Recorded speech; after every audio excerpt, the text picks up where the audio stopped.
Halo guys, salam sejahtera buat kalian semua. Di kesempatan kali ini, aku akan menceritakan alur film dari Cina yang berjudul Woman Who Flirt. Film drama komedi romantis ini dirilis pada tahun 2014 yang menceritakan kisah seorang wanita yang melakukan berbagai cara demi memikat pujaan hatinya. Kalian penasaran seperti apa usaha si wanita ini? Yuk langsung aja melebur ke ceritanya. Perkenalkan, wanita ini bernama Angie, si gadis tomboy yang naksir berat dengan sahabatnya sendiri, yaitu Marco. Hayo, siapa di sini yang sedang naksir dengan sahabatnya sendiri? Wajib tonton film ini sampai habis. Jadi Marco dan Angie ini dulu satu sekolah. Karena sering menghabiskan waktu bersama, Angie pun jatuh cinta. Sayangnya cintanya terhalang restu dari orang tuanya saat itu dan meminta Angie fokus sekolah saja.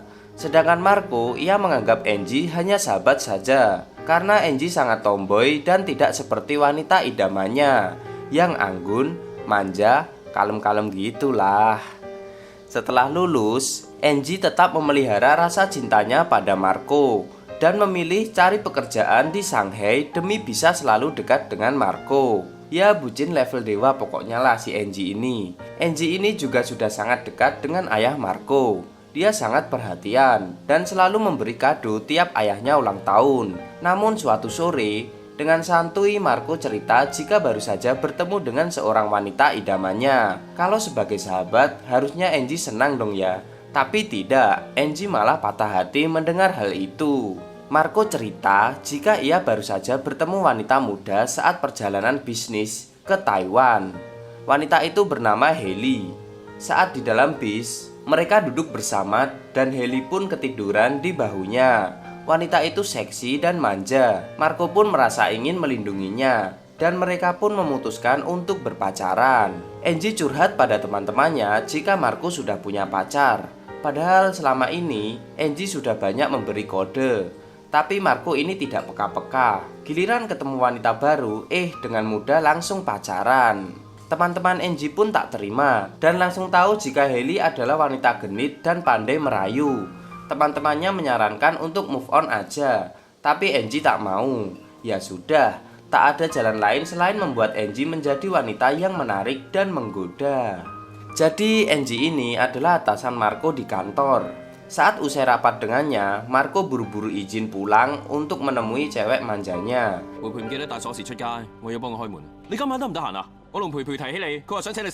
Ditambah si Haley ini penasaran dengan Angie dan ingin mengajaknya bertemu. Angie pun mengiyakan pertemuan itu. Dia pun segera telepon teman-temannya untuk minta bantuan. Uniknya, semua teman-temannya yang cantik bagai Barbie ini sedang bersama dengan pria-pria kaya. Ada yang sedang di hotel, ada yang sedang dibelikan perhiasan, ada juga yang sedang liburan elit di pinggir danau. Bahkan ada yang sedang dipangku om-om dan merayu minta dibelikan tas mahal. Sore harinya, mereka pun berkumpul di sebuah butik.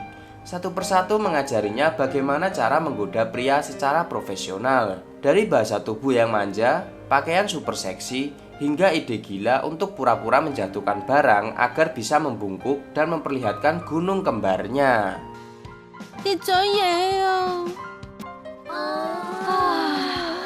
Ada cara lain lagi yang cukup menggoda, yaitu dengan berfoto selfie wajah polos semi imut-imut tak berdosa dan mempostingnya di sosmed. Sekalipun Angie sudah berusaha keras mencobanya, sisi tomboynya pun tetap muncul. Lihat saja tingkahnya saat mencoba baju-baju seksi. Akhirnya malam pun tiba. Angie berdandan sangat keren dan berkelas. Dia pikir Marco mengajaknya bertemu di restoran mahal. Ternyata ia salah tempat. Marco malah mengajaknya ke warung kaki lima. Jadi dia salah kostum guys. Saat Haley melihat Angie untuk pertama kalinya, ia langsung memeluk dan bersikap sok manis. Saat Haley tanya di mana ia duduk biasanya, dengan ketus Angie menjawab ia selalu duduk di kursi yang ia tempati sekarang. Haley pura-pura polos dan meminta maaf telah menduduki kursinya. Teman-teman Angie pun penasaran dengan wujud asli Haley.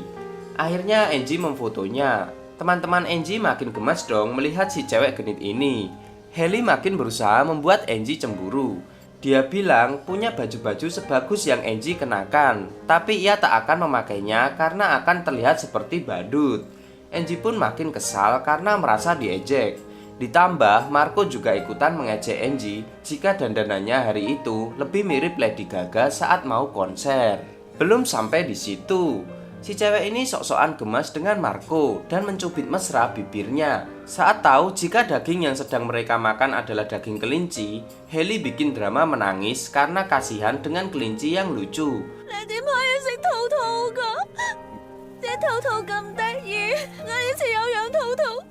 Lalu meminta Marco memuntahkan daging di mulutnya. Angie makin sebal dan mengunyah daging dengan bersuara. Hailey pun minta diantar pulang oleh Marco, sedangkan Angie ia pulang sendirian. Hari berikutnya ia patah hati dan putus asa. Kamarnya berantakan dan penuh sampah. Teman-temannya yang prihatin dengan kondisi Angie pun berusaha menghiburnya. Sedangkan Marco yang tak peka malah kebingungan dengan sikap Angie yang tiba-tiba dingin padanya. Temannya langsung menjelaskan jika Angie ini sudah jelas-jelas ada hati dengannya. Namun Marco menyangkal karena menganggap hubungan mereka hanya sebatas sahabat saja. Kita beralih ke Angie dan kawan-kawannya. Dalam upaya membantu move on, mereka menyarankan Angie untuk memakai aplikasi kencan, semacam Tinder gitulah. Saat membuat foto profil di akunnya, Angie tampak lesu dan tak niat. Teman-temannya pun lalu mengajarinya berfoto sok imut agar dapat menggait para pria di aplikasi itu. Ternyata benar, akunnya menjadi rame dan banyak yang berniat ingin mengajaknya berkencan. Hingga malam, Angie terus chattingan dengan pria itu. Namun tak ada satupun yang membuatnya tertarik. Berbeda saat ia chat Marco. Ia begitu semangat ketika mendapatkan balasan darinya. Sayangnya, Marco sedang berduaan dengan Hailey. Ia tanya siapa yang menggambar komik di buku catatannya. Menurutnya lucu sekali. Ternyata yang menggambar itu adalah si Angie. Hailey pun cemburu dan langsung membuang buku itu ke tempat sampah. Di saat yang sama, Hailey diminta mengambil sesuatu di dalam baju Marco. Ternyata itu adalah tiket keliling Taiwan. Sayangnya Marco tak bisa menemani karena tak diizinkan cuti oleh atasannya. Saat tahu Marco sedang chattingan dengan Angie, Hailey kesal dan mengalihkannya dengan mengajaknya ahem-ahem di kamar. Hari berikutnya Angie janjian berkencan dengan dua orang pria. Teman-temannya pun mensupport dengan ikut duduk di meja lain dan memberikan instruksi lewat telepon. Apesnya, pria pertama sangat aneh, obrolannya juga aneh. Ditambah pekerjaannya adalah MUA jenazah. Dia lalu curhat jika pernah mendandani korban yang jatuh dari lantai dan membuat wajahnya rusak, sehingga skill make upnya jadi tak maksimal. Angie pun ilfil dan meninggalkan pria aneh itu. Nah, pria kedua mengajaknya berkencan dengan bermain golf. Namun dia agak sedikit mesum. Saat sedang mengajari berlatih golf, pria ini sengaja menyenggol-nyenggolkan senjatanya. Angie pun sangat risih dan langsung pergi meninggalkannya.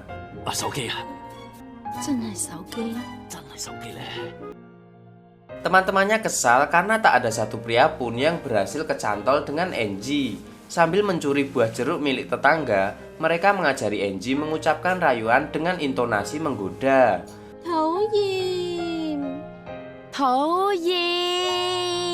Tiba-tiba saja tetangganya tahu jika mereka sedang mencuri jeruk miliknya. Dengan sigap, para wanita itu langsung menggunakan jurus andalannya, yaitu menggoda dengan manja. Alhasil tetangganya langsung mengizinkannya mengambil jeruk-jeruk itu dan tak jadi marah-marah. Angie pun dibuat kagum oleh tingkah teman-temannya. Angie ini memiliki bakat seni memahat. Namun karena sangat bucin, ia lebih memilih meninggalkan passionnya dan bekerja di kantoran agar satu kantor dengan Marco. Saat Angie mengunjungi pameran seni, temannya menyarankan agar ia merencanakan liburan bersama dan menyatakan perasaannya. Angie pun merencanakan perjalanan bisnis berdua dengan Marco selama 2 hari. Dengan semangat, teman-temannya ikut membantu Angie membuat rencana. Mereka juga membekali lingerie dan penutup cenilnya yang coklat. Pink maksudnya. Tapi bentuknya lebih mirip payung terbang. Saat dalam pesawat, Marco meminta Angie merahasiakan perjalanannya karena ia tak enak jika ketahuan Hailey sedang melakukan perjalanan bisnis ke Taiwan. Sesampainya di sana, mereka mengunjungi pasar malam, membeli buah tomat berisi palm dan menyuapinya. Kalau dilihat-lihat mereka ini sangat cocok loh guys. Namun Marco terlihat biasa aja karena menganggap hubungan mereka hanya sebatas sahabat. Mereka juga naik odong-odong. Karena itu adalah mainan anak-anak, mereka pun dimarahi petugas. Angie berusaha beralasan jika Marco berkebutuhan khusus agar diizinkan. Mereka pun bermain sepuasnya dan sempat berselfie juga. Lalu Angie memposting foto itu di Twitter. Mereka juga bermain bom-bom kar hingga capek. Saat sampai di hotel, Angie segera berganti baju dan mengajak Marco untuk nonton film dewasa. Marco kaget dengan tingkah aneh sahabatnya itu. Marco berusaha mencari film dewasa di TV. Namun karena tak menemukannya, mereka malah melihat game lengkungan yang isinya wanita-wanita berolahraga yang suara teriakannya cukup seksi. Angie pun mematikan lampu dan mencium bibir Marco. Marco hanya terbengong saja saat itu. Saat Angie kembali ke kamarnya, ternyata penutup cenil yang mirip payung terbang itu ketinggalan. Esok harinya ternyata Hailey melihat postingan Angie di Twitter dan sangatlah cemburu.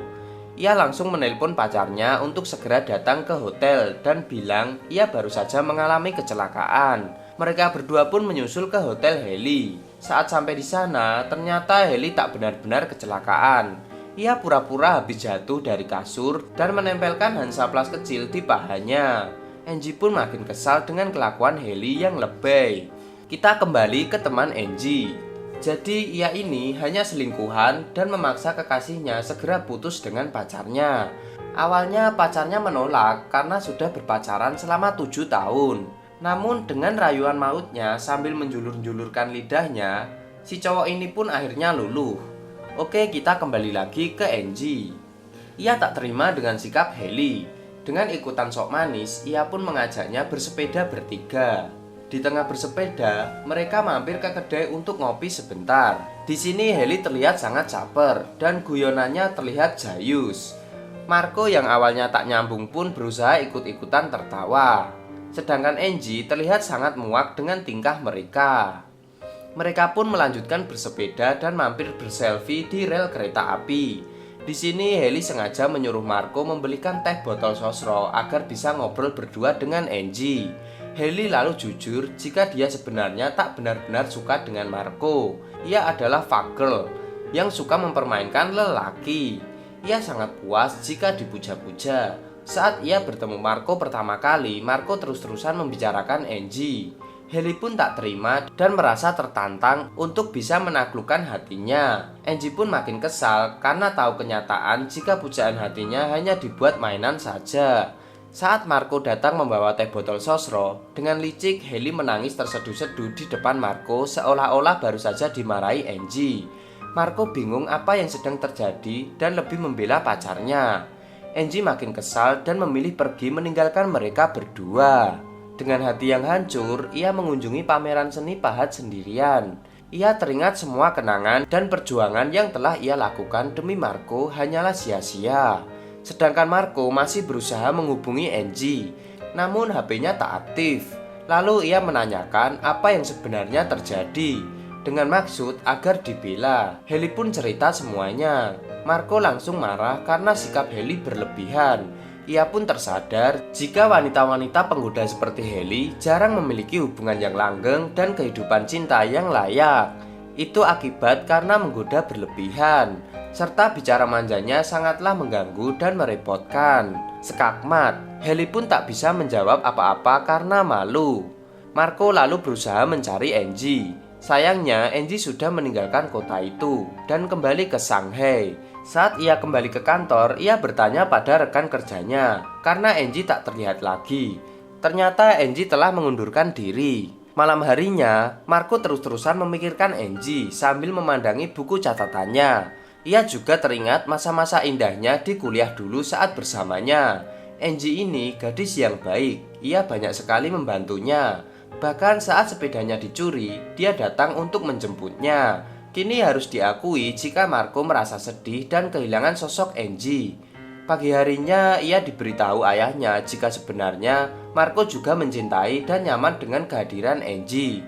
Marco pun tersadar dan segera mencari Angie. Ketemulah mereka di sebuah kafe. Di sini Angie sedang berpamitan dengan kawan-kawan Barbie-nya karena akan pergi keluar kota dan melanjutkan sekolah seni memahat. Marco datang dan jujur atas semua perasaannya. Jadi sebenarnya Marco ini sangat minder jika dekat dengan wanita. Lalu dia menjadi homo. Namun berbeda ketika ketemu dengan Angie. Angie yang tomboy ini membuatnya nyaman selama bertahun-tahun. Dan itu membuatnya tersadar jika selama ini ia juga mencintai Angie. Ia butuh Angie dan merasa mereka sebenarnya sangatlah cocok. Sejak itu mereka pun akhirnya berpacaran dan menjadi pasangan yang sangat seru. Mereka juga tampil apa adanya dan sikapnya tak pernah berpura-pura.